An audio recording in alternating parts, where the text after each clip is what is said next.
Assalamualaikum warahmatullahi wabarakatuh. Perkenalkan, nama saya Siti Fatimah dengan NIM J0J01919, Prodi Akuntansi D3, Fakultas Ekonomi dan Bisnis. Baiklah, di sini saya akan menjelaskan konsep dan pencatatan dari kewajiban jangka pendek berupa utang pajak penghasilan, utang pinjaman, utang atas sewa, wesel, serta dividen. Yang pertama, akuntansi utang pajak PPh pasal 21 atas pembayaran gaji karyawan, yaitu Jurnal PPh 21 adalah pencatatan potongan pajak atas penghasilan pajak 21. Penghasilan tersebut berupa gaji, upah, honor, tunjangan, dan pembayaran lain dengan nama dan dalam bentuk apapun sehubungan dengan pekerjaan atau jabatan, jasa, dan kegiatan yang dilakukan oleh orang pribadi subjek pajak dalam negeri. Selanjutnya, siapa peserta yang merupakan wajib pajak PPh pasal 21, yaitu secara garis besar wajib pajak tersebut diantaranya yaitu pegawai, penerima uang, pesanan, bukan pegawai namun menerima penghasilan, dan sebagainya. Akuntansi utang pajak PPh pasal 23 atas bunga pinjaman. Berdasarkan penjelasan tersebut di atas, sehubungan dengan kasus di awal tulisan, bagaimana PPh pasal 23 atau 26 atas biaya bunga yang sudah dibebankan dalam laporan keuangan, namun atas realisasi pembayaran yang belum atau tidak pernah dilakukan. Penulisan pendapatan yang dapat berkesimpulan bahwasanya atas biaya atas yang dilakukan koreksi positif atau dikenakan PPh pasal 23 atau 26 saat dilakukan pembebanan secara aktual. Hal ini sebagaimana pengertian penulisan tersebut pasal 25 ayat 4 PPh nomor 94 menyatakan bahwa pemotongan pajak penghasilan oleh badan pemerintah, subjek pajak dalam negeri, penyelenggaraan kegiatan untuk usaha tetap atau perwakilan perusahaan luar negeri lainnya kepada wajib pajak luar negeri selain bentuk usaha tetap di Indonesia.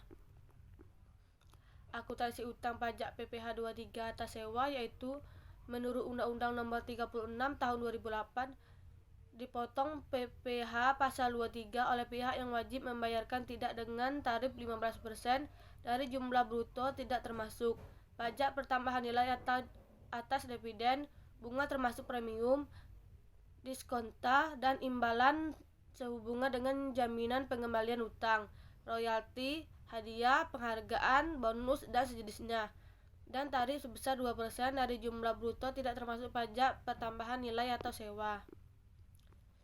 Sewa dan penghasilan lain sehubungan dengan penggunaan harta khusus kendaraan angkutan darat adalah sewa kendaraan angkutan umum berupa bus, minibus, taksi, dan sewa atau di charter untuk jangka waktu tertentu, yaitu secara harian, mingguan, ataupun bulanan berdasarkan suatu perjanjian tertulis atau tidak tertulis antara pemilik kendaraan angkutan umum dengan wajib pajak badan dan wajib pajak orang pribadi yang ditunjukkan sebagai pemotongan pajak penghasilan pasal 23. Akuntansi utang pajak PPh 26 atau SPLN, yaitu menurut Undang-Undang Nomor 36 Tahun 2008 PPh pasal 26 adalah pajak penghasilan yang dikenakan atas penghasilan yang diterima wajib pajak luar negeri dari Indonesia selain bentuk usaha atau usaha tetap di Indonesia. Hal ini menunjukkan seseorang individu atau perusahaan dikategorikan sebagai wajib pajak luar negeri adalah seorang individu yang tidak bertempat tinggal di Indonesia, individu yang tinggal di Indonesia tidak lebih dari 183 hari dalam setahun atau 12 bulan, dan perusahaan yang tidak didirikan atas beradanya di Indonesia. Akuntansi utang pajak atas sewa dan wesel, yaitu wesel bayar, yaitu hutang yang disertai dengan janji tertulis kepada pihak kreditornya untuk membayar sejumlah uang di masa mendatang dalam jumlah yang telah disepakati beserta bunga yang telah ditentukan. Dividen, yaitu jenis hutang jangka waktu pendek. Harus suatu ini merupakan hutang akan diberikan untuk investor. Investor tersebut merupakan seseorang yang dananya dihutang untuk keperluan penggunaan suatu perusahaan, sistem pembayaran yang nantinya berupa pembagian dana. Baiklah, itulah yang dapat saya sampaikan. Saya akhiri. Wassalamualaikum warahmatullahi wabarakatuh.